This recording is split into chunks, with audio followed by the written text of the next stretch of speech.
cada 10 que lo tienen claro, que es alguien le puso programas, pero todavía hay 4 de cada 10, que es mucho, es casi la mitad. 4 de cada 10 que piensan que es porque yo le digo lo que tiene que hacer, o porque tiene internet, o porque tiene Word, o no sabe. Entonces, todavía hay un 40% que no sabe cómo funciona un computador, pese a que el 80% se considera experto. Esto es para analizar, bueno, lo vamos a dejar para después, pero esto es para que vayan viendo. Otra manera de preguntar en qué consiste ese saber es, ¿qué haces ante 2 opciones que te ofrece la pantalla? Entonces, está muy bien que 4 de cada 10 dice, bueno, yo reflexiono qué podría pasar, esa capacidad de anticipar, y luego decido, o luego hago. El segundo también está bien, porque bueno, prueba, ensaya, pero por lo menos actúa. Pero fíjense, hay un 40% que cierra lo que está haciendo, directamente prefiere ni actuar, o llama a alguien que sepa más que yo, más que él o ella. Entonces todavía hay 4 de cada 10 que no anticipa, no prueba, no resuelve. Directamente cierra lo que está haciendo o llama a alguien que lo resuelva por él o por ella. Entonces, todavía tenemos que trabajar sobre esto, que es la capacidad de anticipar lo que va a pasar frente a 2 opciones. También le preguntamos qué es saber programar y obviamente ven respuestas que no tienen que ver con la programación. Todavía tenemos muchas respuestas que no tienen que ver con la programación.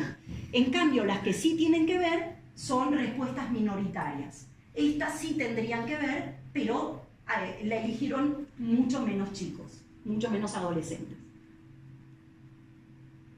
Acá una buena, sí, les consideran que es útil saber programar aun cuando no tengan muy en claro qué significa, pero bueno, saben que es útil, para 8 de cada 10 es útil. Sin embargo, cuando les preguntamos por qué es útil, la respuesta mayoritaria tiene que ver con motivos prácticos, porque quiero tener mejor trabajo, porque voy a estudiar sistemas, porque quiero que me vaya mejor en la escuela. Y aunque no estudie sistemas, programar es útil porque tiene que ver con competencias como analizar, decidir, resolver problemas, etcétera, etcétera.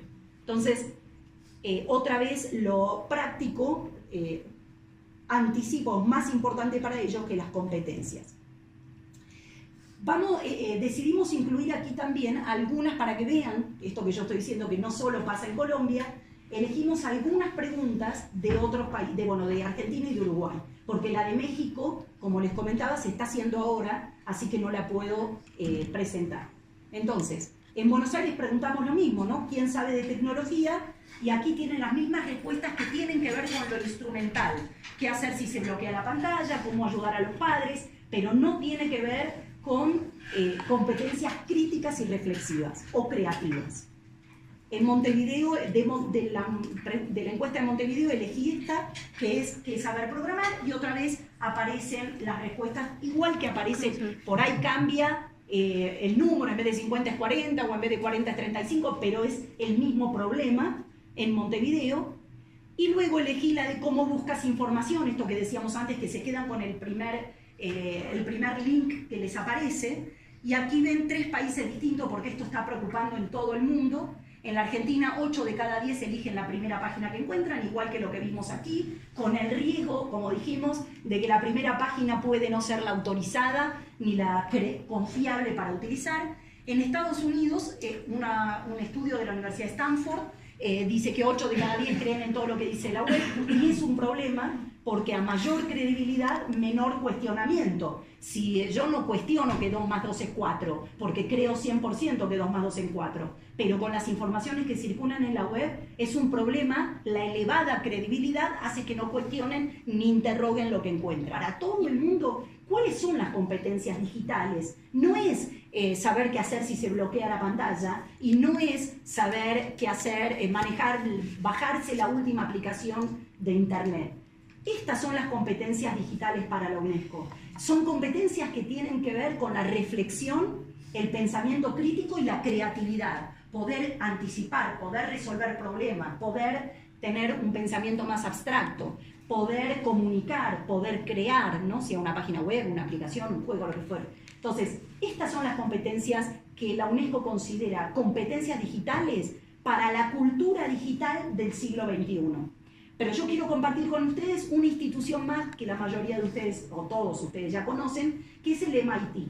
El MIT, el Massachusetts Institute of Technology, es una institución referente en tecnología para todo el mundo. Entonces, esto yo lo cuento como anécdota, a mí me tocó ir el año pasado al Congreso Internacional del MIT sobre inclusión digital. Y la verdad que les tengo que ser honesta, yo era la única latinoamericana que estaba ahí, dije, ¿qué problema voy a tener? Seguro que en el MIT lo van a estar en ese congreso, son todos ingenieros, van a hablar del software, del hardware, y para mí inclusión digital y las competencias no tienen que ver con el software y el hardware. Y mi gran sorpresa fue que cuando empezó el congreso, lo primero que dijeron fue esto. Lo más importante en el uso de las tecnologías son las 3 Cs. La primera de todo es competencias. Si no tienen las competencias para un aprovechamiento no instrumental de Internet, no nos sirve de nada ni los contenidos ni la conectividad. Y fíjense que la conectividad que se desvive a veces en todo el mundo, quiero tener 4G o quiero tener lo que sea, es la última para el MIT, que es una referencia en tecnología. Sin competencias no hay usos. Entonces, ¿cuáles son en síntesis los grandes ejes que hemos trabajado? Los chicos, los adolescentes, se ven como expertos en tecnología. Sienten que son los que más saben en sus casas. Esto lo vimos cuando les preguntamos antes que los padres e incluso antes que sus hermanos. Sin embargo, el saber de tecnología es instrumental.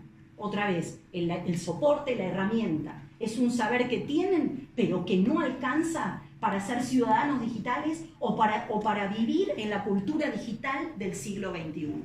Y esto es muy importante. ¿Por qué insistimos en este punto? Porque la mayoría de los padres, en todo el mundo, la mayoría de los padres y la mayoría de los docentes suelen decir, ¿qué le puedo enseñar yo a mi hijo o a mi hija, a mi alumno o a mi alumna, si ellos saben de tecnología más que yo? Esto es una de las principales respuestas que encontramos entre padres y docentes a la hora de hablar de tecnología. Entonces, es cierto que es parcialmente cierto. A lo que hay que responderle a los padres y a los docentes es verdad, pueden saber más del manejo instrumental de la tecnología, pero el saber reflexivo, crítico y creativo que necesitan para vivir en esta cultura digital no lo tienen. Y ahí es donde los padres y los docentes tienen mucho para hacer. No en cómo desbloquear una pantalla, pero sí en cómo promover el pensamiento crítico. Cómo explicarle a los chicos que el primer link no es necesariamente el más confiable, por ejemplo. Entonces, no importa que los chicos sepan de tecnología más que el adulto, porque ese saber que tienen, otra vez, es de la herramienta y del soporte. ¿Cuál es el gran desafío? El gran desafío es fortalecer competencias de pensamiento crítico, como analizar, evaluar, anticipar, crear y decidir. Estas son competencias que van a usar toda su vida. Yo no quiero que aprendan a programar porque van a seguir en sistemas o porque aprendan a buscar información para pasar la prueba de lengua. Toda la vida van a necesitar buscar información, toda su vida. Entonces, tienen que tener estas competencias que los van a acompañar toda su vida. Alguien podría decirme, bueno, pero la verdad es que estas son competencias que hubieran necesitado también antes de Internet. Es verdad, pero ahora se hacen más urgentes. Porque si el chico utiliza, voy a dar solo un ejemplo, porque Andrés va a hablar seguramente después de programación y demás, entonces yo voy a dar un ejemplo que es el de la información. Si el chico utiliza el primer link y no sabe identificar la confiabilidad de esa información, o no sabe identificar al autor de esa información, puede, sin querer, estar participando de un fenómeno que hoy preocupa a todo el mundo, que es el de las noticias falsas o fake news. El chico puede estar, el adolescente puede estar, disculpen que use tanto chico que acá no se usa, pero se usa tanto en Buenos Aires. El adolescente podría estar viralizando información falsa solo, por ejemplo, porque se lo mandó un amigo, su mejor amigo, o su mamá o su hermano, sin distinguir la confiabilidad de esa información. Entonces, hoy fortalecer estas competencias es un desafío urgente. No es una travesura de un alumno copiar, pegar el primer link y entregar. Esto no es una travesura. No saber buscar información, no saber distinguir la relevancia de un concepto, de un contenido y su confiabilidad, puede influir en la toma de decisiones o en la viralización de fake news o de noticias falsas, que es un problema que hoy preocupa a todo el mundo. Entonces, estos son los grandes desafíos para la escuela hoy y también para los padres. Voy a dar un ejemplo. El otro día decía un padre en una charla que tuve que dar, sí, a mí me preocupa porque cuando veo a mi hijo hacer la tarea para la escuela y veo que pone la consigna del docente y lo primero que encuentra que responde a esa consigna entrega, me da pánico porque no sé qué está entregando. Entonces, no es una travesura menor porque está usando informaciones que pueden resultar falsas o de un autor que no existe, ¿no? Porque sabemos que informaciones anónimas hay muchas también en Internet o con falsas identidades. Entonces, estas se vuelven competencias urgentes. Y para la escuela igual. Doy esto último y ya cierro. ¿Por qué para la escuela igual? Porque la escuela, le comentaba a algún colega de ustedes de otro país también, porque me decía, pero ¿y la escuela está preparada? Bueno, la escuela, si no saben se los cuento, nació con Gutenberg. La escuela nació con Gutenberg. Cuando se inventó la imprenta, se hizo necesaria una institución que enseñara a leer lo que la imprenta difundía.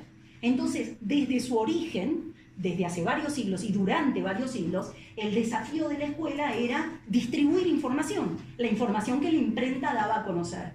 Hoy, en la escuela del siglo XXI, ese no puede ser más objetivo, porque no puede competir con Google. Hoy información es lo que abunda, está a un clic de distancia, está disponible, no puede seguir distribuyendo información como objetivo principal. Hoy el gran desafío de la escuela no es distribuir información, sino enseñar a pensarla, enseñar a analizarla, a evaluarla, a distinguir su confiabilidad, a analizar la fuente, el autor, etc. Hoy información sobra. La creencia de mucha gente es que ahora que hay más información es más fácil decidir. Y todo lo contrario, a mayor información puede haber más confusión. De hecho, hay muchos especialistas en el mundo, que crearon un nuevo concepto que es nuevo y que se está extendiendo en todos lados a partir de esta abundancia de información, que es el de infoxicación. Es como intoxicación, pero con una F de información. Entonces, a mayor información podría generarse mayor confusión en el uso. Estas son las competencias que nos interesan. Enseñar a pensar, analizar, evaluar, anticipar, crear, decidir, resolver problemas, etc.